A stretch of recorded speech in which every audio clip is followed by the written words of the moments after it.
ನಮಸ್ಕಾರ ಎಲ್ಲರಿಗೂ. ಬಾಳಿನ ನಾವಿಕ ಚಾನಲ್ಗೆ ಎಲ್ಲರಿಗೂ ಸ್ವಾಗತ. ನನ್ನ ಹಿಂದಿನ ವಿಡಿಯೋಲ್ಲಿ ತಮಗೆ ಕಾಳಸರ್ಪದ ದೋಷ ಹಾಗೂ ಸರ್ಪದೋಷದ ವಿಚಾರ ಅರ್ಧ ಭಾಗದಷ್ಟು ಹೇಳಿದೆ. ಈ ಒಂದು ವಿಡಿಯೋಲ್ಲಿ ಮುಂದಿನ ಭಾಗವನ್ನು ತಿಳಿಸ್ತಾ ಇದ್ದೀನಿ. ಹಾಗಾಗಿ ನನ್ನ ಹಿಂದಿನ ವಿಡಿಯೋ ತಮಗೇನಾದ್ರು ಇಷ್ಟ ಆಗಿದ್ದರೆ ಲೈಕ್ ಮಾಡಿ ಹಾಗೂ ಶೇರ್ ಮಾಡಿ, ಸಬ್ಸ್ಕ್ರೈಬ್ ಆಗೋದನ್ನ ನಿಮ್ಮ ಸ್ನೇಹಿತರಿಗೂ ಹೇಳೋದನ್ನ ಮರಿಬೇಡಿ. ಈ ಮುಂದಿನ ವಿಚಾರವಾದ ನೋಡಿ, ತಮಗೆಲ್ಲ ಹೇಳಿದ್ದೆ ನಾಗರಕಲ್ಲಿನ ಪೂಜೆ. ಅಂದರೆ ಎಲ್ಲರೂ ಅದೇ ಪೂಜೆ ವಿಚಾರ ಅಂದರೆ ನಾಗರಕಲ್ಲಿಗೆ ಹೇಗೆ ಪೂಜೆಯನ್ನು ಮಾಡಬೇಕು ಅನ್ನತಕ್ಕಂಥ ವಿಚಾರನ ಈ ವಿಡಿಯೋಲಿ ಹೇಳ್ತೀನಿ ಅಂತ ಹೇಳಿದೆ. ನೋಡಿ, ಆ ಒಂದು ನಾವು ಯಾವುದೇ ಒಂದು ದೇವಸ್ಥಾನ ಹತ್ತಿರ ಆಗಿರ್ಬೋದು, ಹಾಗೂ ಒಂದು ಹಳ್ಳಿ ಮರದ ಒಂದು ಕಟ್ಟೆ ಹತ್ರ ಆದರೂ ಆಗಿರ್ಬೋದು, 3 ಕಲ್ಲುಗಳು ಇರುತ್ತೆ. ಏನು ಅಂದರೆ 3 ನಾಗಗಳ ಕಲ್ಲು ಇರ್ತವೆ. ಯಾವ್ದಪ್ಪ ಅಂದ್ರೆ ಮೊದಲನೇದಾಗಿ ಒಂದು ಆದಿಶೇಷ, ಅಂದ್ರೆ 7 ಎಡೆ ಇರತಕ್ಕಂಥ ಸರ್ಪಗಳು ಇರುತ್ತೆ. ಹಾಗೂ ಒಂದು ಮಧ್ಯದಲ್ಲಿ ಇರತಕ್ಕಂಥದ್ದು ವಾಸುಕಿ ಇರುತ್ತೆ. ಹಾಗೂ 2 ಮಿಲನದ ಒಂದು ಕಲ್ಲು ಇರುತ್ತೆ. ಹಾಗಾಗಿ 3 ಕಲ್ಲುಗಳು ಇದ್ದೇ ಇರುತ್ತೆ. ನಾವು ಯಾವ ಒಂದು ಕಲ್ಲಿಗೆ ಮಾಡ್ಬೇಕಪ್ಪ ಅಂದ್ರೆ 3 ಕಲ್ಲಿಗೂ ಕೂಡ ಒಂದು ಪೂಜೆಯನ್ನು ಮಾಡಬೇಕಾಗತ್ತೆ.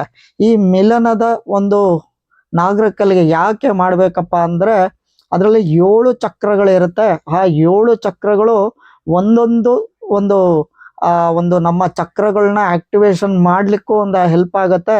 ನಿಮ್ಗೆ ಇದೊಂದು ಎಕ್ಸಾಂಪಲ್ ಹೇಳ್ಬೇಕಂದ್ರೆ ತಮ್ಗೆಲ್ಲ ಗೊತ್ತಿರ್ಬೋದು. ನಮ್ಗೇನಾದ್ರು ಮಕ್ಕಳಾಗಿಲ್ಲ ಏನಪ್ಪ ಅಂದ್ರೆ, ನಾವು ಯಾವುದೇ ಹತ್ರ ಹೋಗಿ ಮಕ್ಕಳಾಗಿಲ್ಲ ಅಂದಿದ ತಕ್ಷಣ ಮೊದಲನೇದಾಗಿ ತಮ್ಗೆಲ್ಲರಿಗೂ ತಿಳಿಸೋದೇ ವಿಚಾರ ಏನಪ್ಪ ಅಂದ್ರೆ, ನಾಗರಕಲ್ಲಿಗೆ ಒಂದು ಅಭಿಷೇಕ ಮಾಡ್ರಪ್ಪ. ಒಂದು ಎಷ್ಟು ವಾರ ಅಂದ್ರೆ ಅವ್ರು ಹೇಳ್ತಾರೆ 5 ವಾರನೋ 11 ವಾರನೋ 21 ವಾರ.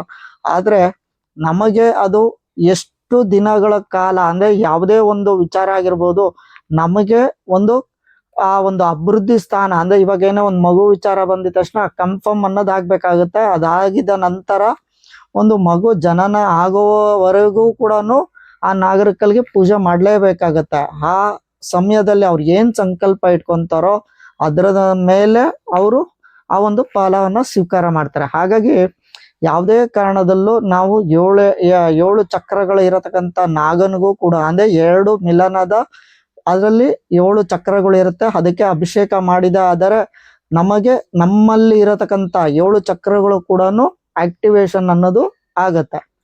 ತದನಂತರ ಮಧ್ಯದಲ್ಲಿ ಇರೋದು ವಾಸುಕಿ. ಆ ವಾಸುಕಿ ಏನಪ್ಪ ಅಂದ್ರೆ ಆ ಒಂದು ದೇವಿಗೆ ನಾವು ಕೋರಿಕೆಯನ್ನು ಇಟ್ಟಂತಹ ಏನೇ ಒಂದು ಕೋರಿಕೆ ಇಡ್ತೀವಪ್ಪ, ಆ ನಮ್ಮಲ್ಲಿ ಇರತಕ್ಕಂಥ ಕೋರಿಕೆ ಇಟ್ಟಂತ ಒಂದು ಪರಿಹಾರವನ್ನು ಮಾಡಿಕೊಡ್ತಾರೆ.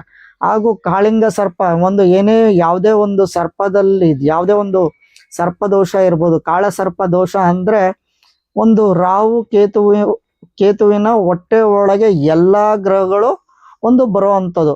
ಹಾಗೂ ಈ ಕಾಳ ಸರ್ಪ ದೋಷದಲ್ಲಿ 12 ತರಗಳ ಕಾಳ ಸರ್ಪ ದೋಷವಿದೆ. ಆದ್ರೆ ಯಾವುದೇ ಒಂದು ಕಾಳ ಸರ್ಪ ದೋಷ ಆಗಿರ್ಬೋದು, ಅವರೊಂದು ಏಳಿಗೆ ಯಾವಾಗಪ್ಪ ಅಂದ್ರೆ ಈ ಒಂದು ನಾಗನಿಗೆ ಪ್ರತಿ ಒಂದು ಸೋಮವಾರನೋ ಅಥವಾ ಷಷ್ಠಿ ಕಾಲದಲ್ಲೋ ಪೂಜೆಯನ್ನು ಮಾಡಿ ಅವರು ದಿನದಿಂದ ದಿನಕ್ಕೆ ಅಭಿವೃದ್ಧಿ ಆಗದೆ ಯಾವಾಗಪ್ಪ ಅಂದ್ರೆ 35ರಿಂದ 36ನೇ ವಯಸ್ಸಿನ ನಂತರದ ಮೇಲೆ, ಅಂದ್ರೆ ಅವ್ರಿಗೆ ಆ ವಯಸ್ಸು ಬರಬೇಕು. ತದನಂತರದ ಮೇಲೆ ಹೆಸರು ಮತ್ತು ಗೌರವ ಎಲ್ಲವೂ ಕೂಡ ಬರ್ತಾ ಹೋಗುತ್ತೆ. ಇವಾಗ ನಿಮ್ಗೆ ಅದ್ರ ಬಗ್ಗೆ ಹೇಳಿದೆ, ಹೇಗೆ ಪೂಜೆ ಮಾಡಬೇಕು ಅನ್ನತಕ್ಕಂಥ ಮಾಹಿತಿ ತಿಳಿಸ್ತೀನಿ ನೋಡಿ. ಮೊದಲನೇದಾಗಿ ಫಸ್ಟು ಶುಚಿಯಾದ ನೀರಲ್ಲಿ, ಅಂದ್ರೆ ನಾವೊಂದು ಬರೇ ನೀರಲ್ಲಿ ಅಂದ್ರೆ ಯಾವುದೇ ತರದ ಒಂದು ಅರಿಶಿಣದನ್ನು ಹಾಕ್ಬಾರ್ದು, ಯಾವುದೇ ತರದ ಒಂದು ಕುಂಕುಮದ ನೀರನ್ನು ಕೂಡ ಹಾಕ್ಬಾರ್ದು. ಫಸ್ಟ್ ನೀರಲ್ಲಿ ತೊಳೆದು ತದನಂತರದ ಮೇಲೆ ನಾವು ಹಾಲಾಭಿಷೇಕ ಮಾಡ್ಬೇಕಾಗತ್ತೆ. ಆ ಹಾಲಾಭಿಷೇಕವನ್ನ ಮಾಡಕ್ಕಾರೆ ನಮಗೆ ಏನು ಕೋರಿಕೆ ಇದೆಯೋ ಅದನ್ನ ಕೋರಿಕೆಯನ್ನ ಬೇಡಿಕೊಂಡು ನಾವು ಆ ಒಂದು ಅಭಿಷೇಕನ ಮಾಡ್ಬೇಕಾಗತ್ತೆ. ಆ ಅಭಿಷೇಕ ಏನೋ ಆಯ್ತು. ತದನಂತರ ಎಷ್ಟೋ ಜನ ಏನ್ ಮಾಡ್ತಾರೆ ಅಂದ್ರೆ ಹಾಗೆ ಒಂದು ಪೂಜೆಯನ್ನ ಶುರು ಮಾಡ್ತಾರೆ. ಆದ್ರೆ ಆ ಒಂದು ಅಭಿಷೇಕ ಮಾಡಿದಂತ ಹಾಲೇನಾದ್ರೂ ಯಾವ್ದಾದ್ರು ಪ್ರಾಣಿ ಏನಾದ್ರು ಮುಟ್ಟಿದ್ದೆ ಆದಲ್ಲಿ, ಅಥವಾ ಆ ಹಾಲು ಹೇಗೆ ಒಣಗುತ್ತೋ ಅದರಂತೆ ನಮ್ಮ ದೇಹಕ್ಕೆ ಚರ್ಮದ ಕಾಯಿಲೆ ಅಂದ್ರೆ ಸ್ಕಿನ್ ಡಿಸೀಸ್ ಬರುವಂತ ಕಾಯಿಲೆ ನಮ್ಗೆ ಆಗತ್ತೆ. ಏನು ಅಂದ್ರೆ ಯಾವುದೇ ಒಂದು ಕಾಯಿಲೆ ಒಂದು ಚರ್ಮಕ್ಕೆ ಸಂಬಂಧ ಕೊಡೋದು ಯಾರಪ್ಪ ಅಂದ್ರೆ ಒಂದು ನಾಗನ ವಿಚಾರ ಬರುತ್ತೆ, ಅಂದ್ರೆ ಸರ್ಪದೋಷದಿಂದ ಬರುತ್ತೆ. ಹಾಗಾಗಿ ಯಾವುದೇ ಕಾರಣಕ್ಕೂ ನಾವು ಪೂಜೆ ಅನ್ನೋದು ನಾವು ಮಾಡಕರೆ ಆ ಹಾಲು ಅದ್ರ ಮೇಲೆ ನಾಗರ ಕಲ್ ಮೇಲೆ ಉಳಿಬಾರ್ದು. ಹಾಗಾಗಿ ಏನಪ್ಪಾ ಮಾಡ್ಬೇಕಂದ್ರೆ ಕ್ಲೀನ್ ಆಗಿ ಒಂದು ನಾಗರ ಕಲ್ನ ನೀಟಾಗಿ ನೀರಲ್ಲಿ ತೊಳೆದು ತದನಂತರದ ಮೇಲೆ ಒಂದು ಅರ್ಶಿಣ ಕುಂಕುಮ ಎಲ್ಲಾ ಒಂದು ಭಾಗಕ್ಕೂ ಅರ್ಶಿಣ ಕುಂಕುಮವನ್ನು ಇಟ್ಟು ತದನಂತರ ನಾವೇನ್ ಮಾಡ್ಬೇಕಪ್ಪ ಅಂದ್ರೆ ಒಂದು ಅರ್ಶಿಣ ಕುಂಕುಮ ಇಟ್ಟು ಅದಕ್ಕೆ ಒಂದು ಹೂವನ್ನು ಇಡ್ಬೇಕಾಗತ್ತೆ. ಅಂದ್ರೆ ಹೂವು ಯಾವ ಹೂವು ಇಡ್ಬೇಕಂದ್ರೆ ನಿಮ್ಮ ಶಕ್ತಿ ಯಾವ್ದು ಬೇಕಾದ್ರೂ ಇಡ್ಬೋದು. ಒಂದು ಕಣಗಳದ್ದು ಹೂವು ಆದ್ರೂ ಇಡ್ಬೋದು, ಇಷ್ಟವಾದದ್ದು, ಅಥವಾ ನಮಗೆ ಒಂದು ಇವಾಗ ಏನೋ ರೋಸು ಯಾವುದು ನಮಗೆ ಶಕ್ತಾನುಸಾರ ಯಾವ್ದು ಇದೆಯೋ ಅದನ್ನ ಇಡ್ಬೋದು. ತದನಂತರ ಏನಾದ್ರೂ ನಾವು ಯಾವ್ದಾದ್ರು ಒಂದು ಫಲನ ನಾವು ಇಷ್ಟಪಡ್ತಾ ಇದೀವಪ್ಪ ಅನ್ನೋದಾದ್ರೆ ಆ ಒಂದು ನಾಗನಿಗೆ ಮೊರೆ ಅನ್ನೋದು ಇಡ್ಬೇಕಾಗತ್ತೆ. ಅಂದ್ರೆ ನಮ್ಗೆ ಒಂದು ಈ ರೀತಿಯಲ್ಲಿ ಬೇಡಿಕೆ ಅನ್ನೋದು ಇಡ್ತೀವಿ. ಹಾಗಾಗಿ ಒಂದು ನಾಗನಿಗೆ ಇಷ್ಟವಾದದ್ದು ಏನಪ್ಪ ಹಾಲು, ಒಂದು ಇನ್ನೊಂದೇನಂದ್ರೆ ಚಿಕ್ಕ ಮಕ್ಕಳಿಗೆ ಬಾದಾಮಿಯನ್ನು ನಾವು ನೀಡ್ಬೋದು. ಹಾಗಾಗಿ ಏನ್ ಮಾಡ್ಬೋದು ಅಂದ್ರೆ 11 ಬಾದಾಮಿಯನ್ನು ಅಂದ್ರೆ 11 ಬಾದಾಮಿ ತಗೊಂಡು ಒಂದು ನಾಗನ ಹತ್ರ ಒಂದು ಕಲ್ಲತ್ರ ಇಟ್ಟು ಒಂದು ನೈವೇದ್ಯ ಮಾಡಿ ಒಂದು ಪೂಜೆಯನ್ನ ಮಾಡ್ಬೇಕಾಗತ್ತೆ. ಹೇಗೆ? ಊದುಗಡ್ಡಿ, ಮುಖ್ಯವಾಗಿ ಊದುಗಡ್ಡಿ, ಧೂಪದ ಹೊಗೆ. ಅಂದ್ರೆ ಒಂದು ನಾಗನ ವಿಚಾರ ಬಂದಾಗ ಧೂಪ ಅಂದ್ರೆ ಸಿಕ್ಕಾಪಟ್ಟೆ ಪ್ರೀತಿ. ಹಾಗಾಗಿ ಆ ಧೂಪದಲ್ಲಿ ಒಂದು ಪೂಜೆಯನ್ನು ಮಾಡ್ಬೇಕಾಗತ್ತೆ. ಅಂದ್ರೆ ಧೂಪ ಎಷ್ಟು ಧೂಪದಿಂದ ನಾವು ಒಂದು ಆರಾಧನೆ ಅನ್ನೋದು ಮಾಡ್ತೀವೋ ಅಷ್ಟೇ ಒಂದು ನಾಗನಿಗೆ ಒಂದು ಪ್ರೀತಿ ಆಗತ್ತೆ. ತದನಂತರ ಧೂಪ ಏನೋ ಆಯ್ತು, ಮತ್ತೊಂದು ಅಂದ್ರೆ ಆರತಿ ಅಂತ ಬರುತ್ತೆ. ಆರತಿಯ ವಿಚಾರ ಬಂದಾಗ ತಮ್ಗೆಲ್ಲ ತಿಳಿಸಿದ್ದೆ, ಯಾವುದೇ ಒಂದು ಗ್ರಹಗಳೇ ಆಗ್ಲಿರ್ಬೋದು, ಮನೆ ದೇವ್ರಿಗಾದ್ರೂ ಆಗಿರ್ಬೋದು, ಇಷ್ಟವಾದದ್ದು ಯಾವ್ದಪ್ಪ ಅಂದ್ರೆ ಬೆಳ್ಳಿ ದೀಪದಲ್ಲಿ ತುಪ್ಪದ ಆರತಿ ಅಂತ. ಅಂದ್ರೆ ಒಂದು ಬೆಳ್ಳಿ ದೀಪ ಅಂದ್ರೆ 2 ಜೋಡಿ ಬೆಳ್ಳಿ ದೀಪಕ್ಕೆ ಒಂದು ತುಪ್ಪದ ಒಂದು ಬತ್ತಿನ ಹದ್ದಿ ಇಟ್ಟು ಒಂದು ಆರತಿ ಮಾಡುವಂಥದ್ದು. ಆ ಆರತಿ ಮಾಡಿದ ಪಕ್ಷದಲ್ಲಿ ಯಾವುದೇ ತರದ ಕಾಳ ಸರ್ಪ ದೋಷ ಆಗಿರ್ಬೋದು, ನಾಗದೋಷದ ಪರಿಹಾರ ಸ್ವಯಂ ಅದರಲ್ಲೇ ಒಂದು ಪರಿಹಾರ ಅನ್ನೋದು ಕೊಡುತ್ತೆ.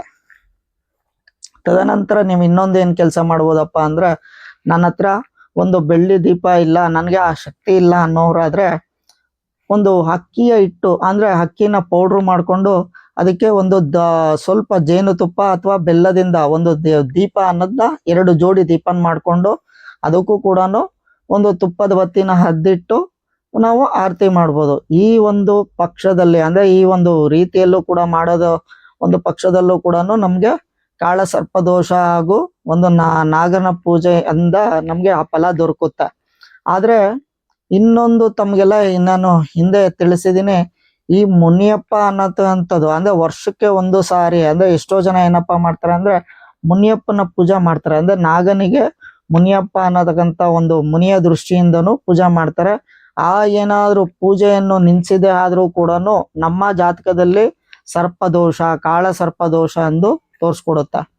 ಮತ್ತೆ ಈ ನಾಗರ ಕಲ್ಲನ್ನು ನಾವೇನಾದ್ರೂ ಇವಾಗ ತೆಗೆಸಿದೆ ಆದ್ರೆ ಅಂದ್ರೆ ಯಾವುದೋ ಒಬ್ಬ ವ್ಯಕ್ತಿ ತೆಗಿ ಒಂದು ಅಂದ್ರೆ ಪ್ರತಿಷ್ಠೆ ಮಾಡದೆ ಆ ಒಂದು ಜೀವನ ನಾವು ಒಂದು ಯಾವುದೇ ಒಂದು ಬಿಂಬಕ್ಕೆ ನಾವು ಏನೇ ಒಂದು ಸ್ಥಾಪನೆ ಮಾಡ್ಕೊಂಡೆ ಆ ಒಂದು ತೆಗೆದು ನಾವು ಒಂದು ಜೀವನ ತೆಗೆದಿದೆ ಆದ್ರೆ ಅದನ್ನು ಕೂಡ ಒಂದು ಸರ್ಪದೋಷಕ್ಕೆ ನಾವು ತಪ್ಪಿಗೆ ಗುರಿ ಆಗ್ತೀವಿ. ತದನಂತರ ಹೇಗಪ್ಪ ಇನ್ನೊಂದಾದ್ರೆ ತಮ್ಗೆ ಇನ್ನೊಂದು ರೀತಿಯಲ್ಲಿ ತಿಳಿಸ್ದೆ, ಒಂದು ಹುತ್ತದಲ್ಲಿ ಇರತಕ್ಕಂತ ಹಾವಿಗೂ ಅಷ್ಟೇ. ನಾವು ಎಷ್ಟೋ ಜನ ಹುತ್ತಕ್ಕೆ ಹೋಗಿ ಪೂಜೆ ಮಾಡ್ತಾ ಇರ್ತೀರಾ, ಆ ಹುತ್ತದಲ್ಲಿ ಇರತಕ್ಕಂತ ಹಾವು ಅಲ್ಲಿ ಮಲ್ಕೊಂಡಿರುತ್ತೆ. ಆ ಒಂದು ಹೋಲ್ ಅನ್ನೋದಿರುತ್ತೆ, ಆ ಹೋಲಿಗೆ ಒಂದು ನಾಗನಿಗೆ ಒಂದು ಅರ್ಶಿಣ ಕುಂಕುಮ ಒಂದು ಹಾಕಿದ ತಕ್ಷಣ ಒಂದು ಆ ನಾಗನು ಬಾಯ್ ಬಿಟ್ಟಾಗ ನೀವೇನ್ ಮಾಡ್ತೀರಾ, ಆ ಹಾಲು ಹಾಕ್ತೀರಾ. ಅರ್ಶಿಣ ಕುಂಕುಮನೂ ಇತ್ತು, ಅದ್ರ ಜೊತೆಯಲ್ಲಿ ಹಾಲು ಹಾಕ್ತಿವಿ. ಆ ಒಂದು ಕುಡ್ದಂತ ಹಾವು ಅರ್ಶಿಣದ ಹಾಲಿಂದ ಒಂದು ಅರ್ಶಿಣ ಕುಂಕುಮದ ಕೆಮಿಕಲ್ ಇಂದ ಏನಾಗತ್ತೆ, ಹಾವು ಸಾಯುತ್ತೆ. ಹಾಗಾಗೂ ಕೂಡ ನಮಗೆ ಆ ಸರ್ಪದೋಷದ ತೊಂದರೆಯಿಂದ ಅನುಭವಿಸ್ತೀವಿ.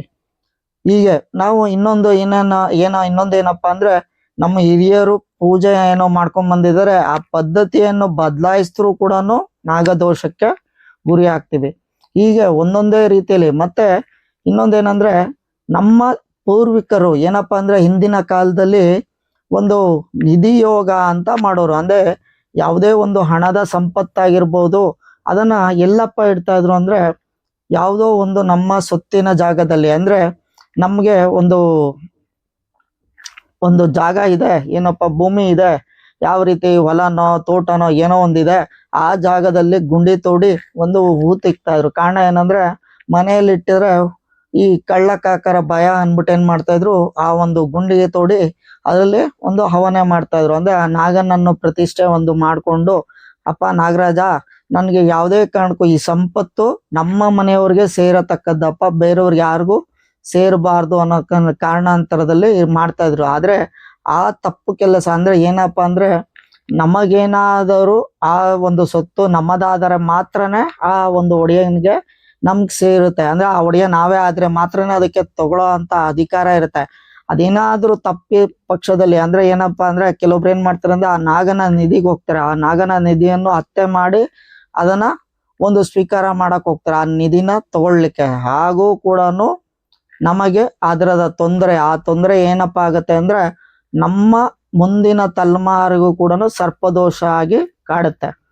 ಆಯ್ತು, ಹೀಗೆ 12 ವರ್ಷಗಳ ಕಾಲ ಈ ಸರ್ಪದೋಷದಿಂದ, ಈ ಸರ್ಪದೋಷ ಏನು ಇದೆಯೋ ಯಾವುದೇ ಒಂದು ತಲೆಮಾರಿಗೂ ಅಂದ್ರೆ ನಮ್ಮ ತಲೆಮಾರಿಂದ ಮೊದಲನೇದಾಗಿ ನಾಗದೋಷ ಅಂತ ತೋರಿಸುತ್ತೆ. ಮುಂದೆ ಹೀಗೆ ಕಾಳಸರ್ಪದೋಷ, ಹೀಗೆ 12 ತರದ ಕಾಳಸರ್ಪದೋಷವು ಇದೆ. ಅದಕ್ಕೆಲ್ಲದಕ್ಕೂ ಪರಿಹಾರ ಎಲ್ಲೆಲ್ಲಪ್ಪ ಇದೆ? ಮೊದಲನೇದಾಗಿ ಸ್ವಯಂ ನಾವೇ ಮಾಡೋ ಅಂಥದ್ದು, ಅದು 100ಕ್ಕೆ 100ರಷ್ಟು ಬಲ. ತಮ್ಗೆಲ್ಲ ತಿಳಿದಿರ್ಬೋದು, ಈ ರಾಹು ನಕ್ಷತ್ರಗಳಲ್ಲಿ ಹುಟ್ಟಿದವರಿಗೆ ಹಾಗೂ ಈ ಆಶ್ಲೇಷ ನಕ್ಷತ್ರ ಹಾಗೂ ಒಂದು ಸ್ವಾತಿ ನಕ್ಷತ್ರ, ಹರಿದ್ರ ನಕ್ಷತ್ರದಲ್ಲಿ ಏನಾದ್ರು ಹುಟ್ಟಿದೆ ಆದ್ರೆ ಈ ರಾಹುವಿನ ಅಂಶ ಇರುತ್ತೆ. ಹಾಗಾಗಿ ಏನಪ್ಪಾ ಹೇಳ್ತಾರೆ ಅಂದ್ರೆ ಮುಖ್ಯವಾಗಿ ಆಶ್ಲೇಷ ನಕ್ಷತ್ರದಲ್ಲಿ ಹುಟ್ಟಿದವ್ರಿಗೆಲ್ಲ ಈ ಒಂದು ಸರ್ಪ ಸಂಸ್ಕಾರ, ಕಾಳ ಸರ್ಪ ಅಂದ್ರೆ ಅಂದ್ರೆ ಒಂದು ಸರ್ಪ ಸಂಸ್ಕಾರ ಹೇಳ್ತಾರೆ, ಆಶ್ಲೇಷ ಬಲಿಯನ್ನು ಹೇಳ್ತಾರೆ, ನಾಗ ಪ್ರತಿಷ್ಠೆ ಕೂಡ ಹೇಳ್ತಾರೆ. ಆದ್ರೆ ಯಾವುದೇ ಒಂದು ಜನನ ಕಾಲ ಆಗಿರ್ಬೋದು, ಈ ನಕ್ಷತ್ರದ ದೋಷ ಬಂದಿರ್ಬೋದು, ಅಥವಾ ಒಂದು ನಾಗನ ದೋಷ ಅಥವಾ ಕಾಳ ಸರ್ಪ ದೋಷ, ಇವೆರಡು ಯಾವುದೇ ಇದ್ರೂ ಕೂಡ ಸ್ವಯಂ ನಾವೇ ಮಾಡೋದ್ರಿಂದ ಅದಕ್ಕೆ 100ರಷ್ಟು ಬಲ ಅದಕ್ಕೆ ಬಂದೇ ಬರುತ್ತೆ. ಹಾಗಾಗಿ ಯಾವುದೇ ವ್ಯಕ್ತಿಯಲ್ಲಿ ಅಂದ್ರೆ ಯಾವುದೇ ಒಂದು ಮಗು ಜನನ ಆಗಕ್ಕಾರ ಒಂದು ನಕ್ಷತ್ರದ ದೋಷ, ಯಾವ್ದು ಆಶ್ಲೇಷ ನಕ್ಷತ್ರ ಆಗಿರ್ಬೋದು ಅಥವಾ ಒಂದು ಕಾಳ ಸರ್ಪ ದೋಷ ಆಗಿರ್ಬೋದು, ನಾಗದೋಷದಿಂದ ಕೂಡಿರ್ಬೋದು. ಆದ್ರೆ ತಾವು ನೀವೇ ಅಂದ್ರೆ ಎಲ್ಲಾರು ನಿಮ್ಮ ಮನೆ ಹತ್ತಿರದಲ್ಲಿ ಇರತಕ್ಕಂತ ನಾಗನಿಗೆ ನೀವೇ ಪೂಜೆ ವಾರ ಹೋಗಿ ಪೂಜೆ ಅಂದ್ರೆ ಪ್ರತಿ ಸೋಮವಾರದತ್ತೋ ಪ್ರತಿ ಮಂಗಳವಾರದತ್ತೋ ಆ ಒಂದು ಪ್ರತಿ ವಾರದಲ್ಲಿ ನೀವು ಮಾಡ್ಕೊಂಡು ಹೋಗಿದ್ದೆ ಪಕ್ಷದಲ್ಲಿ ಆ 100ರಷ್ಟು ಫಲ ಗ್ಯಾರಂಟಿ ದೊರಕುತ್ತೆ. ಆಯ್ತು, ಅದಾದ್ಮೇಲೆ ನನಗೆ ಮಾಡಕ್ಕಾಗಲ್ಲ ಅನ್ನೋದು ಷಷ್ಠಿ ಕಾಲದಲ್ಲ, ಅಂದ್ರೆ ತಿಂಗಳಿಗೆ ಒಂದು ಸಲ ಷಷ್ಠಿ ಬರುತ್ತೆ. ಅಂದ್ರೆ 2 ಷಷ್ಠಿ ಇದೆ, ಶುಕ್ಲ ಪಕ್ಷದ ಒಂದು ಷಷ್ಠಿ, ಕೃಷ್ಣ ಪಕ್ಷದ ಷಷ್ಠಿ ಒಂದು. ಆಯ್ತು, ವರ್ಷಕ್ಕೂ ಒಂದು ಸಾರಿ ಅಂದ್ರೆ ತಿಂಗಳಿಗೆ ಒಂದು ಸಲ ಆದ್ರೂ ಷಷ್ಠಿಯಲ್ಲಾದ್ರೂ ಪೂಜೆ ಮಾಡಿ ಅಂತ ಹೇಳುತ್ತೆ. ಆಯ್ತು, ಅದು ನಿಮ್ಗೆ ಅನಿವಾರ್ಯ ಪಕ್ಷ ನಾನು ಅದನ್ನೂ ಮಾಡಕ್ಕಾಗಲ್ಲ ಅನ್ನೋರಾದ್ರೆ ನಮ್ಗೆ ಯಾವುದೇ ಒಂದು ಮದುವೆ ಕಾಲ ಅಥವಾ ಒಂದು ದುಡ್ಡು ಉಳಿತಾ ಇಲ್ಲ ಈ ತರ ಪಕ್ಷದಲ್ಲಿ 3 ಒಂದು ಜಾಗಗಳಿದೆ, ಅಲ್ಲಿ ಹೋಗಿ ನಾವು ಈ ನಾಗನಿಗೆ ಸಂಬಂಧಪಟ್ಟದಂತ ಪರಿಹಾರನ ನಾವು ಮಾಡ್ಕೊಡೋದು. ಮೊದಲನೇವಾದದ್ದು ಯಾವ್ದಪ್ಪ ಅಂದ್ರೆ ಕುಕ್ಕೆ ಸುಬ್ರಹ್ಮಣ್ಯನ್. ತಮ್ಗೆಲ್ಲ ಗೊತ್ತಿರ್ಬೋದು, ಒಂದು ಆದಿ ಅಂತ ಅಂದ್ರೆ ಮೊದಲನೇದಾಗಿ ಕುಕ್ಕೆ ಸುಬ್ರಹ್ಮಣ್ಯ, 2ನೇದು ಘಾಟಿ, 3ನೇದು ಒಂದು ಕಾಳಾಸ್ತಿ ಅಂದ್ರೆ ಕಾಳಿಯ ಒಂದು ಏನು ತಿರುಪತಿ ಹತ್ರ ಇರತಕ್ಕಂತ ಒಂದು ಕಾಳಾಸ್ತಿ. ಈ ಯಾವುದೇ ಜಾಗದಲ್ಲಿ ನಾವೇನೇ ಒಂದು ನಾಗನ ಪೂಜೆಯನ್ನು ಮಾಡ್ಕೊಂಡ್ ಬರ್ತಾ ಇದೀವಪ್ಪ, ಈ ಒಂದು ಪೂಜೆಯನ್ನು ಮಾಡಿದ ನಂತರದ ಮೇಲೆ ಯಾವುದೇ ಕಾರಣಕ್ಕೂ ನಾವು ಮಾಡಿದ ನಂತರದ ಮೇಲೆ ನಮ್ಮ ಸ್ವಂತ ಮನೆಗೆ ನಾವು ಹೋಗ್ಬೇಕಾಗತ್ತೆ ಹೊರ್ತು ಅನ್ಯ ಮನೆಯವ್ರಿಗೆ ಅಂದ್ರೆ ನಮ್ದೇ ಆದ ಇನ್ನೊಂದು ಮನೆ ಇದೆ ಅಂದ್ರೆ ನಮ್ದೇ ಆದ ಒಂದು ಏನು ನಾವು ಭಾಗ ಆಗಿಲ್ಲ ಒಂದು ಅನ್ನತಕ್ಕಂಥ ವಿಚಾರ ಬಂದ್ರು ಅಲ್ಲಿ ತಪ್ಪಾಗುತ್ತೆ. ಯಾವುದೇ ಕಾರಣಕ್ಕೂ ನಾವು ಇರತಕ್ಕಂತ ಮನೆಗೆ ನಾವು ಆ ಜಾಗಕ್ಕೆ ಹೋಗ್ಬೇಕಾಗತ್ತೆ. ಅಂದ್ರೆ ಯಾವುದೇ ಕಾರಣಕ್ಕೂ ನಾವು ನಮ್ಮ ಅತ್ತೆ ಮನೆ ಹತ್ರದಲ್ಲಿದೆ, ನಾವಿನ್ನ ಡಿವೈಡ್ ಆಗಿಲ್ಲ ಅಂದ್ರೂ ಕೂಡ ಅದರ ಪೂರ್ಣವಾದ ಫಲ ತಮಗೆ ಅದರ ಫಲ ಕಮ್ಮಿ ಆಗತ್ತೆ ಅನ್ನತಕ್ಕಂಥ ವಿಚಾರ ಈ ವಿಡಿಯೋಲಿ ಹೇಳ್ತಾ ಇದ್ದೀನಿ. ಹೀಗೆ ಈ ವಿಡಿಯೋ ತಮ್ಗೇನಾದ್ರು ಇಷ್ಟ ಆಯ್ತು ಅಂದ್ರೆ ನಿಮ್ಮ ಬಂಧು ಮಿತ್ರರಿಗೆ ಶೇರ್ ಮಾಡೋದನ್ನ ಮರಿಬೇಡಿ, ಹಾಗೂ ಲೈಕ್ ಮಾಡೋದನ್ನ ಮರಿಬೇಡಿ. ಹಾಗೂ ಏನಾದರೂ ತಮ್ಗೇನಾದರೂ ತಿಳಿಸ್ಬೇಕು ಅನ್ನೋದಾದ್ರೆ ನನ್ನ ಕಮೆಂಟ್ ಸೆಕ್ಷನಲ್ಲಿ ಕಮೆಂಟ್ ಮಾಡೋದನ್ನ ಮರಿಬೇಡಿ. ನಮಸ್ಕಾರ.